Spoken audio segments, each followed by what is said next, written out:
No F-bombs are armed and they will not be dropped. I want to take a few minutes to explain a very interesting concept. There is a condition known as post-traumatic stress syndrome.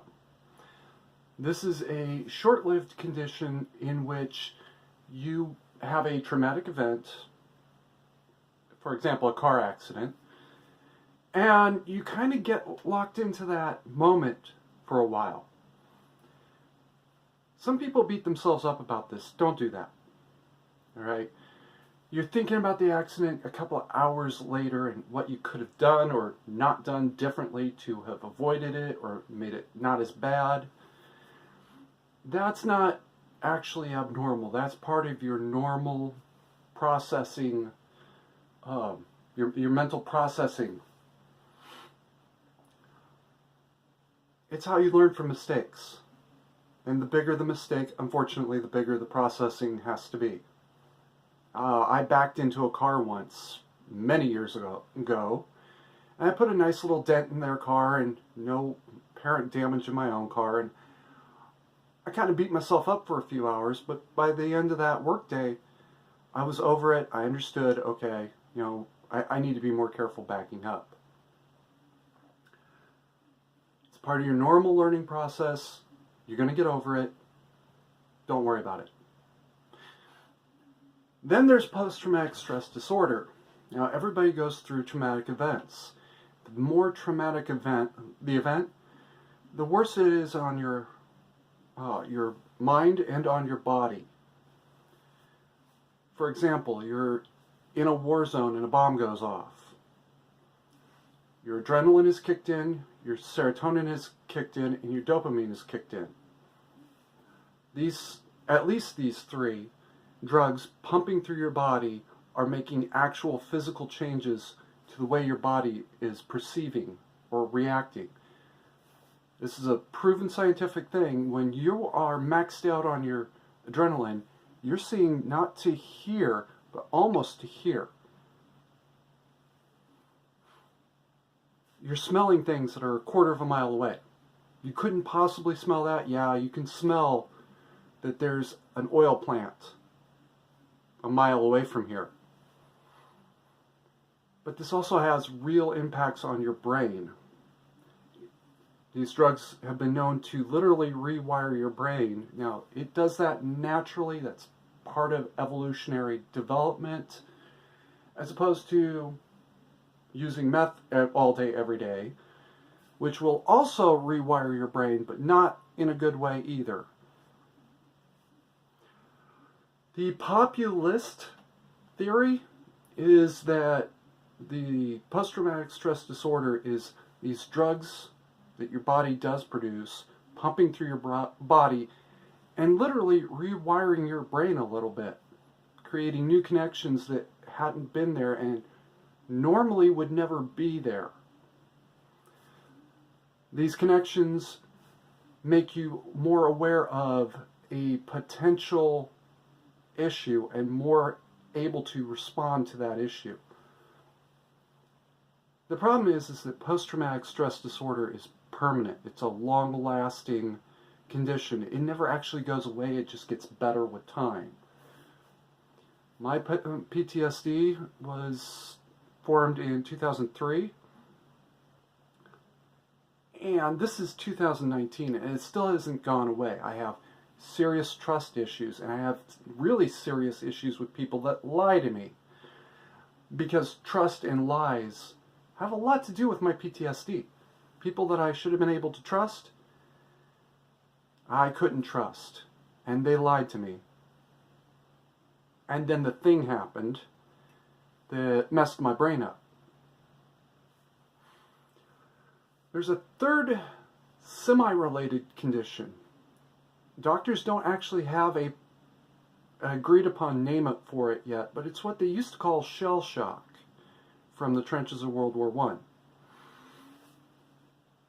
Especially after the war, doctors noticed that soldiers who'd been in trenches for a long time and under heavy artillery bombardment, their minds were a little different. They were seeing the world a little different. They also noticed that some of these soldiers had very real physiological effects. I'll try and link a video that shows that. But there is one soldier after the war who can't stop shaking, and it's much more violent than this. It's his whole body spasming. This is due to what we now know is caused by concussive effects on the brain. Concussive wave effects, more specifically. A concussion is when you get hit by something, right? That's a small concussion. Didn't hurt, but it is a small concussion. Multiply that by 100,000 times and do it with air. That's what's known as a overpressure wave. Very simple example, take a balloon, blow it up as hard as you can, tie it off, and then pop it. When you're standing there, you can feel that air movement. That's a overpressure wave. Multiply that by 100,000 easily, and that can cause real and measurable injury. We've known this a little bit since at least the American Civil War, but even back then they didn't really fully understand it. So they'd find a man in a uniform, obviously, on the battlefield, apparently asleep or something. Somebody would come along, push him, get him back up and moving, and ask him, what happened? Did you chicken out? No, the last thing I remember is a shell exploded.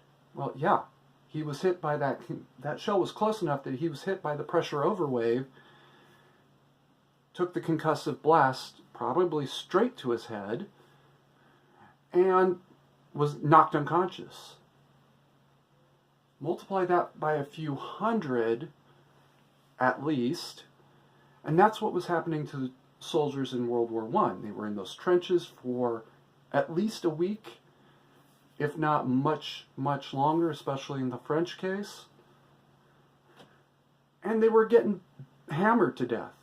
Little by little, they would every so often find a soldier, no injuries anywhere on his body, he's nice and well fed, and he was dead. Well, yeah, because he'd been hit by either one really powerful concussion, literally through a couple 100 feet of dirt. That's how powerful some of these concussions really were. Or that little by little beating away at him. Usually at least a little bit of both. Now doctors have like 3 different terms, and they're trying to figure out, is it a concussive brain injury, or is it a concussive injury? They're trying to figure this out, and I'm going to leave the doctors to do what they have to do. None of these are something to be ashamed of. Alright, they may or may not be something to be proud of particularly. I'll leave you to decide that on your own if you have one. But they're nothing to be ashamed of. And the worst thing you can do, especially for PTSD, is what me and many before me have tried to do, which was bury it and pretend it didn't happen. I tried to deal with it at the time. I thought I had dealt with it. And no, all I had done was put it in a box, drop the box in the ground, and kick a little bit of dirt on it. There's a lot of people that have PTSD or had traumatic stress. They tried to just put it in the ground, bury it, and forget about it. That is a ticking time bomb. And it will affect the rest of your life. And every so often, it's just going to go off. You have to accept that. When I'm out with my dad especially, he can look at me and say, it's not good. He's actually asked me, do you need to go outside? Because he can see how badly my PTSD is going off. And sometimes I do have to go outside. And that's the way it is. I want to add something else here. And to a small degree, this is true. My PTSD interfered with my second marriage, absolutely. How badly it interfered is definitely another issue.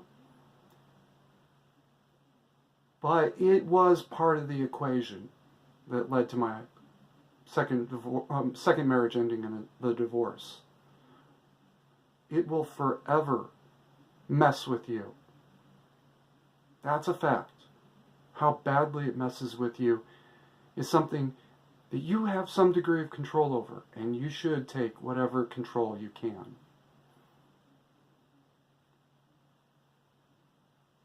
Keep calm, mandatory carry on, and if you need help, get it.